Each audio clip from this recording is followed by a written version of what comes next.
It's DaFlavaRadio.com. We're broadcasting live right here in the ATL. Of course, we're in Germany, we're in Nigeria, we're in Kenya, Canada, and the Gambia, Africa. I got a special guest on the phone today. Welcome to the show. It's all about New Music Tuesdays. Welcome, Speech. What's up, man? It's good to be here with you, my brother. Oh, man, it's great to have you, man. I feel so nostalgic. You know, I'm one of those who are of age to remember when I first heard Arrested Development back in the 90s. Yeah, we came out in 1991 with our first single. That's right. And what was the first single? Let the folks know. Tennessee was our first single throughout the world. Now, it's funny because when we first dropped Tennessee, Europe didn't get it, so we went ahead and dropped People Every Day first for them, and then pulled back Tennessee and let them sort of get the vibe, and then we re-released Tennessee for them. Wow. But everywhere else in the world, it was Tennessee first. And as a Caribbean man, you know, I remember People Every Day was one of the ones that I gravitated towards because it got that reggae islandy feel to it. Yeah. What inspired that? Reggae music. I mean, loving reggae and dancehall. I mean, one of the members, Razadon, is a huge reggae and dancehall fan. He's Rastafarian, actually, and he put that energy to the song. Oh, man, I mean, I remember playing it, even to this day, playing it in the clubs, man. It gets an instant reaction. Yeah, I've noticed that, too, and we love that. I mean, we feel like that song is such a classic. It's such a feel-good track, you know what I mean? Talk about what was music like and what was the industry like back in those days compared to now? Well, the industry was more authentic. You really had to put your heart and soul into the music in order to make it. Most people didn't have record deals, and you didn't have internet, so you couldn't just put your own record out easily. So it was a lot more competition, and you had to really bring your A game with everything you did. Wow. So I like that energy. You know, we appreciated the songs more and the music more, where nowadays you could stream a song for free.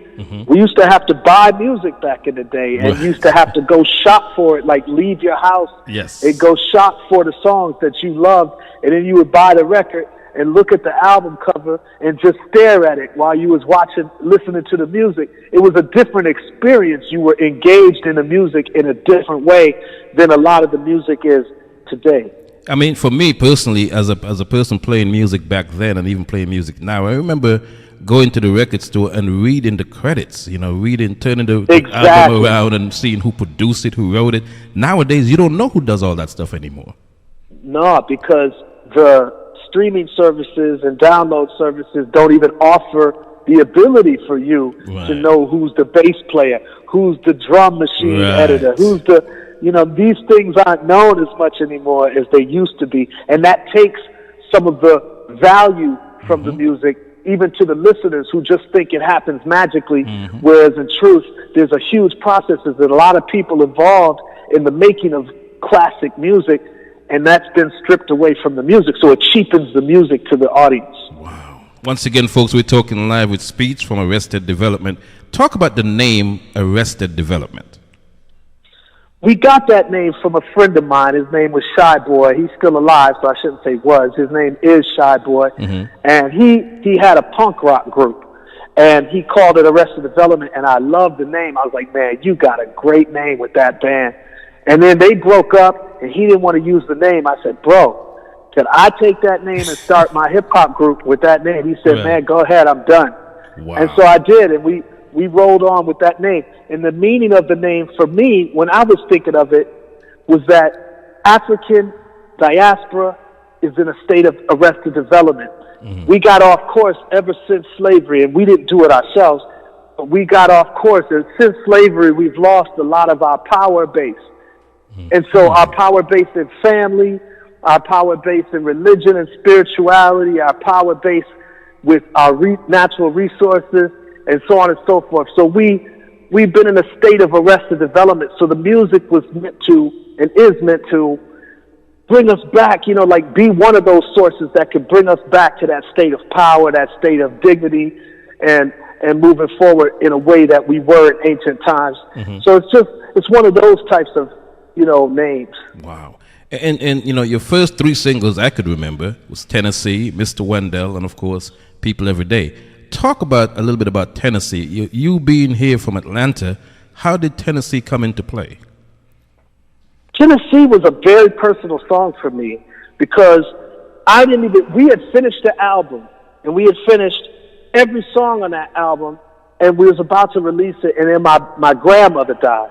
Mm-hmm. And my grandmother meant the world to me. I used to spend every summer with her in Tennessee. Mm. And when she passed away, my whole family went down for her funeral, and we all felt this renewal, this sense of pride about the family. Like, man, we celebrated her life, and we all made a pact that we was going to move forward in a more positive way as a family. Mm-hmm. And then that same week, my only brother, Terry, he died of an asthma attack. Wow. And so I was just distraught. I was totally torn up. I felt like my life had I felt like anybody, me, my mom, anybody could die within any day because death was so real for me. And so the last place I saw both of them was in Tennessee. So the chorus is like, take me to another place, take me to another land, help me forget all that hurts me and let me understand your plan. It was a prayer. Like the whole song from beginning to end is a prayer about helping me to understand the plan of this world that I was living in. And so it's a very special song. And so I insisted to the label, I was like, man, we got to release this song first because everything about that song resonated with my reality at the time. Wow. And of course, it resonated with a lot more than me, which is what I was hoping for. Wow. And how did the success, when you got the success from that song and that album in particular, how did that make you feel? It's like, it's a dream come true, bro. It's like you grow up and you're around, the music that you love, and you see people on them big stages, and you just dream that one day I'll be on that stage. One day could I just rock a crowd like Run DMC's rocking it right now, or like LL and Public Enemy are rocking it right now. And you just hope and pray. And so when it happened to us, it was literally a dream come true, but at the same time, it was overwhelming because I'm a producer and I'm a rhymer as well. And that's a very rare, twosome in hip hop. So I felt the pressure of having to make sure I can live up to this. It's one thing, it's like Dre said to Kendrick Lamar, it's one thing to get it, it's another thing to keep it. True. And so it was very tough. You know what I mean? It's like, okay, so now we're here, we're winning a lot of respect from people, but now how do I keep this? Because I got to produce these joints. I got to write rhymes. I got to stay up on my MCing. So it's a very tough process. So it was a mixture of celebration and trying to make sure that we knew, that we could stay up on the game. Wow. So it was very interesting. Once again, folks, we're talking live with Speech, Arrested Development. Now, the first album did quadruple numbers, and then transitioned to the second album, did very well, but not as good as the first album. What was the feeling with you, yourself, the group, the record label? Take us back to that. It was extremely tough because the reason that second record didn't do as well, in my opinion, is because during the first record, we had a lot of internal beef. And so members was getting jealous of one another. Members were, thinking about, okay, well, where's the money at for me? And not thinking about the long term, but thinking about the short term. And so it was all a new experience for all of us. But they was wondering, like, yo, where is my bread? Oh, so publishing makes more money than playing on a record does? Oh, so songwriting is where the money is? Oh, I didn't know that. So it was a lot of new discoveries, and not to mention a lot of family members and quote-unquote friends jumping into the mix of each member and telling them this and that. Like, yo, this is what Speech is doing to you. Or, yo, this is what Ishi's doing to her. And it's all of that stuff going on for a new group, new success, rolling on tours, going in and out of various photo shoots and interviews and award shows, all of that fast schedule, new money coming into each member's accounts that we never seen before. So it's, you got to add all of that up and realize that it was a lot of chaos. Wow. And a lot of opportunities for things to go wrong unless you was really prepared for it. And there was no way back in those days for us to be prepared. So it was very tough, and especially for AD, bro, because we're not one of those groups like a P. Diddy or like a, I don't know, like we wasn't one of those dudes that was thinking like CEOs. We weren't thinking like, we about to be balling. We were organic. We were all about, let's uplift the people. Let's get together and vibe with each other. It was a very organic thing. So to mix that money, that fame, and all of that into that pot, it's very tough to understand that world when it's all new to you. So that really contributed to the vibe of the second album, because by the time we was recording the second album, me and Headliner wasn't speaking at all, or rarely, I should say, and two of the other members weren't speaking to me. Deion Ferris was never in the group, but she wasn't wanting to communicate with me. Wow. And so, Ishii was feeling some kind of way. So it was like a lot of turmoil. And so as for me as a producer and as a writer, I was struggling between still making that music that I know could uplift the people and move us to a place where we all need to be, and at the same time trying to work out this disunity and all of this vibes that's going on within the band. So it was a lot of going on, and so I think that had a lot to do with it. But then on the other hand too, not to be so long-winded, I'm sorry. It's cool. The other thing too is that the record label, they realized that, this group is talking about revolutionary stuff. They're talking about uplifting the people. They're talking about the poor and uplifting the poor and getting them to a place of dignity. So, meanwhile, they got other rappers out there that's willing to talk about anything. So between us and them, their feeling is like, why would we promote this group when some of our friends don't feel so comfortable listening to Arrested Development's music? Gotcha. But they feel real fun. They feel real light when they listen to a lot of other music, even if the content matter is heavy and dark. It's just entertainment for their friends. But for us, it's like these are real life things that some of these groups talking about. But for them, it's just like watching a movie, like turning on a crime thriller.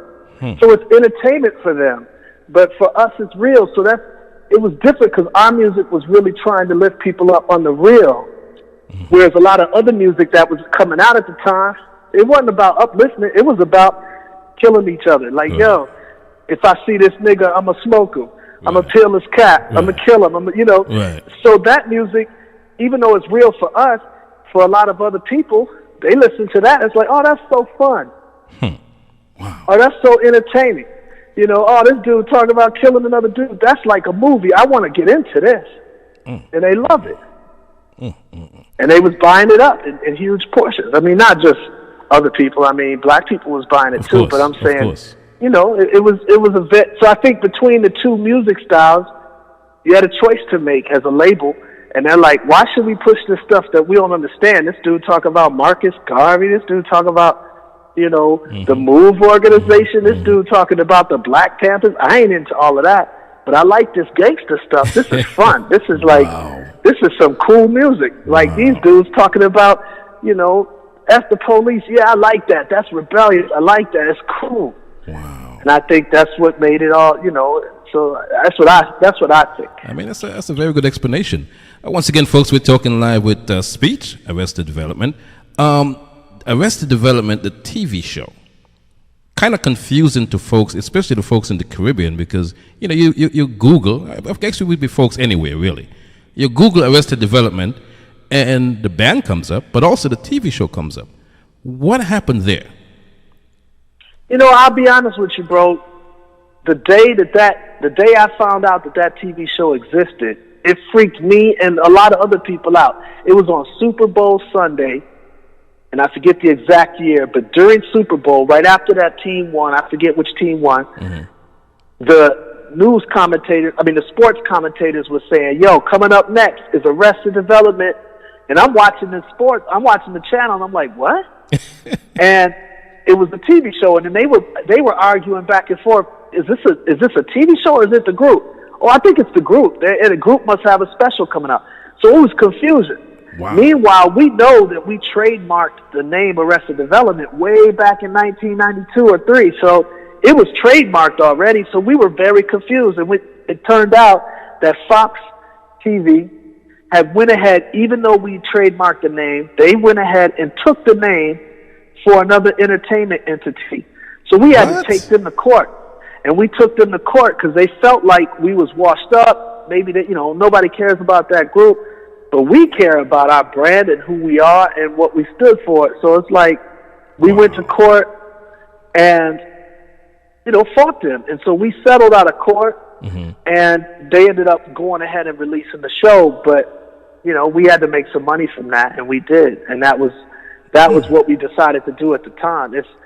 I'm proud that even in this day, seeing that for Americans at least, in a lot of places, they haven't heard Arrested Development music since the 90s. And yet, if you look up Arrested Development, yes, a huge corporation like Fox has their TV show everywhere, but we're still up in there. You still can find us 25 years later since we released our first record. You still can find us pretty easily. And that's hard to do. And I feel like the fans have made sure that our presence is still felt in the culture. You know what I mean? Absolutely, absolutely. Before we get to the new music, talk about your book. I think you've written a few books, but one in particular, What is Success? Talk about that a little bit. Yeah. Well, I became a Christian in 1996. I was baptized December 8th in 1996, and that was that man back in 1996 was a man that prior to being baptized did not believe in Jesus Christ. He didn't believe in Christianity. I felt like that religion was powerless and that Jesus, so. And so when I started studying the Word and the Scriptures and really getting deep into them, I realized that a lot of what had been preached about Jesus was not the real deal of what the Scriptures were saying, and I started to get really moved by his life, Jesus' life. And so I decided to become a Christian. But then once I became a Christian, I'm still rolling. I'm doing my solo music. I'm touring the world. And I was conflicted with the concepts of Jesus, who talks about, the poor will inherit, the meek will inherit the earth, and blessed is the poor in spirit. And yet the music industry is all about me, look at me. I'm trying to make these dollars. I'm successful. Hey, look at me. Put the spotlight on me. And Jesus is like, yo, if you don't die to yourself, then you won't be able to make an impact. So it's two totally different, opposite philosophies. It's like upside down. And so the book is helping anybody else that's been in a situation like I'm explaining, to help them to understand that you can still be successful without selling your soul to worldly and satanic concepts that exist in this world, and there's a lot of them. So that book to me is a help tool for people that hopefully won't have to go through what I've been through in this industry, trying to find how to balance being a successful artist and at the same time being a man of God that really is striving to live a spiritual and uplifting life. It's funny you should say that, because many might say it's a contradiction there. Many might say, okay, you can't be a successful artist, rapper, whatever, and be a Christian as well. Exactly right, which is why this book uses a lot of scriptures that help clear that cloud up, because there's a lot of clouds of confusion. There's a lot of doctrines out there that, to be honest, are very Pharisaic. They're very religious and a little legalistic, and it constrains people from following a lot of the dreams that God has planted inside of them. And so it's an important book to help people to be free without losing their spirituality. And so, yeah, it definitely goes into detail. Now, I mean, just listening to you talk, I can envision where you got the name Speech. Because I mean, I've watched your interviews. I've followed your group over the years, but I've never obviously spoken to you. But just listening to you speak, you inspire me, to be honest with you. Thank you, my brother. Well, it's funny, man. I came with the name Speech was very unaccident. So the fact that it reminds you of what you hear and what you feel for me is just a God thing, because I really was called Peach. I was named DJ Peach because I used to DJ, and because of my big old head and my light skin complexion, everybody said, "Yo, you look like a peach." It's like, and the girls liked it. So when I was like in high school, everybody called me Peach. And when I started rhyming, I was like, I cannot be called MC Peach. No way. So I'm like, dude, I got to do something. So I just put an S in front of it and just kept it moving, and that's how Speech came. But yeah, I didn't really realize that, what I would be speaking about at that time. Because like I said, I was in the background as a DJ at the time. Right. So when I started rhyming, I really didn't know that the music and the lyrics that I had would have such a sort of an oratory impact on people. I didn't know it at the time, but God knew it, Wow. And fast forward to 2016, 2017, the brand new single, In One Day My Whole World Would Change. Talk about that single. That's a brand new single. It's like a laid back but funky groove to me. And the song is really talking about a mind change, because there's a lot of political change that people march for, they fight for. If a police kills a person, rightfully so, they get in the streets and they march and they protest. They protest for various laws to be changed and so on and so forth. But one of the things that I believe wholeheartedly, especially for people of African descent, is that we have been tricked and bamboozled so many times, and we have been taught to rely so heavily on systems to bring us our fullness. And I believe we've got to switch that around, that our fullness always must come from ourselves, not just like from within me. I'm saying for each other, we've got to bring fullness to each other. So it's a mind change. And so the song is saying my whole world changed in one day. And it's like, the difference is, it doesn't mean that, sure, everything is perfect in one day, but it means that when your mind changes, when you make that mind change, that I'm no longer going to depend on Donald Trump or Hillary Clinton or this person or that person to change my reality. I'm going to take it upon myself to change my reality, and I'm going to help others to change theirs. Then it's more tangible, and people can't take somebody's dignity away from them. They can't take someone's faith and their drive away from them, but they can take away laws that at one point are made to benefit you, and at the next point some other leader comes into office and snatches that very law away. They can't take your dignity. They can't take your mind change, your spirit change. So that's what the song is about. It's about upliftment, but not based on what so many people, to me, in this day and age, are so focused on. What is this person going to do for us? And what is that person going to do for us? It's a mind change. So my whole world changed in one day.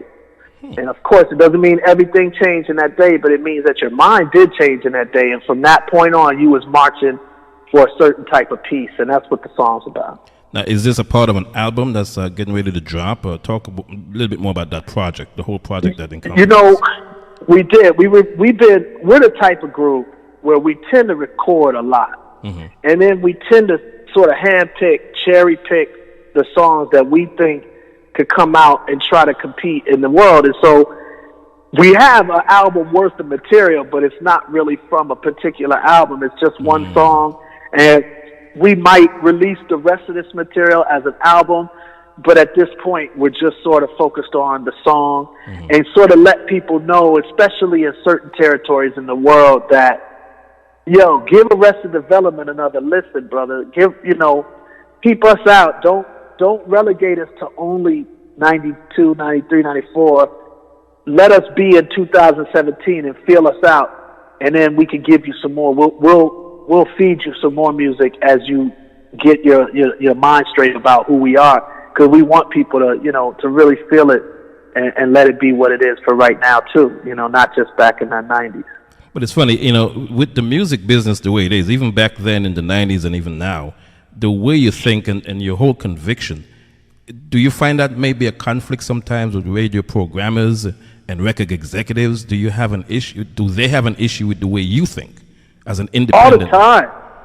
All the time, man. It's very frustrating to think that as human beings that, we've been through so much, man. It's like we've been through the civil rights movement. We've been through, obviously, before that, slavery and Jim Crow and all of this drama. And to think that in 2017 that there's program directors, grown men and women, that would have a problem with a percentage of the music being positive and uplifting and even conscious or political, it's sad to me, and it needs to change. It's like we got so much music that talks about the club or talks about, women or buying this and buying that.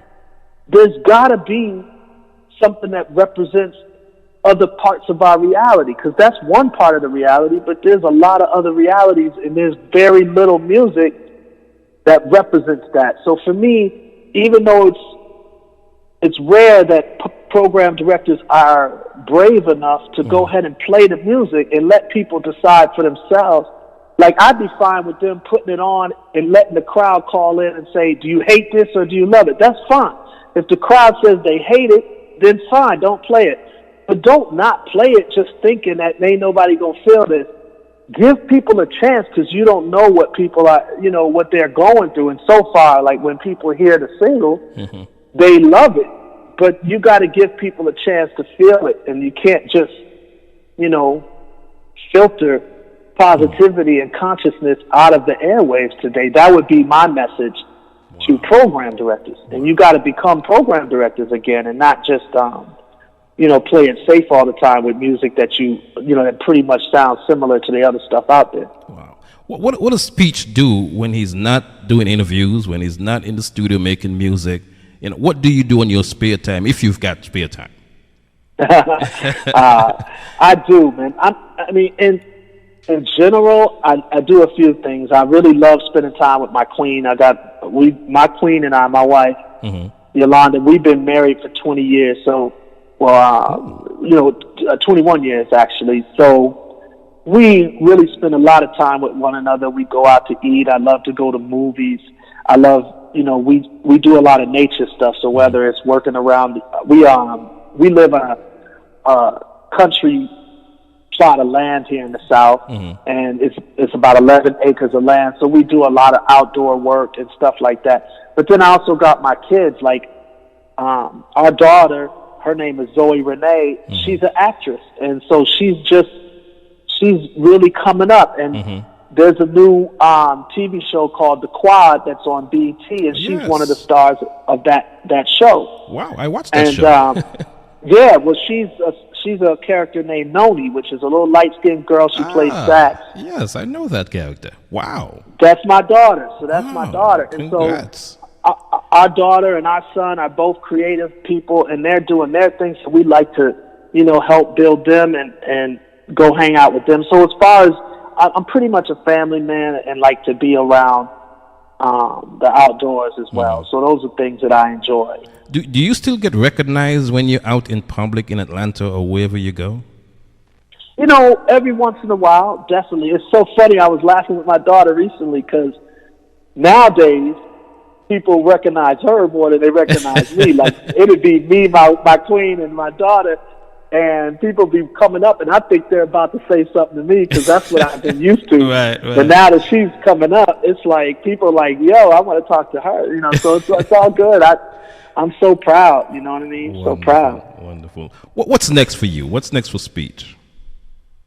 Well, there's a song I'm doing with Fat Man Scoop right now. I literally just sent him a rough take of it today. He's going to blast that out soon.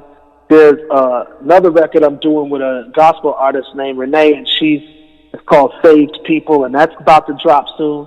And then probably my most proud project is a project with some Japanese dudes named Yoshida Brothers.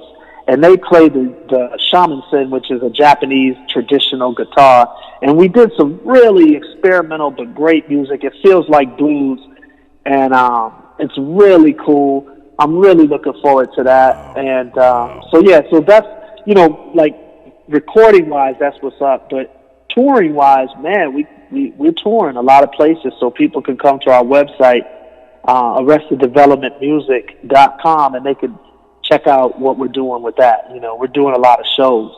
Now, of course, this is a Caribbean station. How does the Caribbean audience embrace you? Man, let me tell you, since the beginning, the Caribbean audience has been so much love for us. At the same time, it's so funny. We've never played in Jamaica. What? We've never played in a lot of the islands. The only island we've ever played in, other than like some of the islands in Asia, is Bahamas. So we got a lot of work to do in the Caribbean, and we want to do it. Like that's our love. Like the Caribbean is the first love for us, so we really want to get there. But to be honest, over all these years, we've had gigs booked in the Caribbean, and some reason or another, something happens and they drop out right before we go, and we've never been there. Same with Brazil. Those are two places that I desperately want to get to, and they keep dropping out right before we get there. Well, we air in Antigua. We air in St. Kitts Nevis, which is my hometown, St. Kitts Nevis, and so we're gonna get this interview out there and get your music playing out there and make something happen, my brother. Trust me. Man, let me tell you, that would be so great. That would be so great if you get us anything out there. We'll kick you back a percentage, bro, because we want to come there. We just want to come there so bad. We will make it happen. We have a music festival in June. It's not going to happen this year, of course, but in St. Kitts, there's a St. Kitts Music Festival in June every year that all of the artists here goes there. So we're going to make that happen. Nice. Yeah, definitely down with that. Shout out to your fans all over the world. How can they follow you on social media and so on and so forth? How can they get the latest record? You can get our record on iTunes, or you could go, which we prefer, to arresteddevelopmentmusic.com. We're on Twitter. AD the Band is what we're known as on Twitter. But on Instagram, we're Arrested Development. On Facebook, we're Arrested Development. On YouTube, we're Arrested Development. So, everybody can reach out to us. We love to, get reacquainted. And I got to say, man, for the years that you've put into the business, and me as an old school veteran myself, man, I appreciate you. I appreciate your music. I appreciate the message in your music. Thanks, brother. I appreciate you too, man. I appreciate this interview. It's good luck. Good luck. Thank you very much, my brother. Once again, it's DaFlavaRadio.com. It's all about speech, arrested development. Thank you so much. A pleasure talking to you. And when you got something else out, come back and let's talk about that some more, man. No doubt. I'd love to, baby. All right. Take care, my brother. Peace. Bless.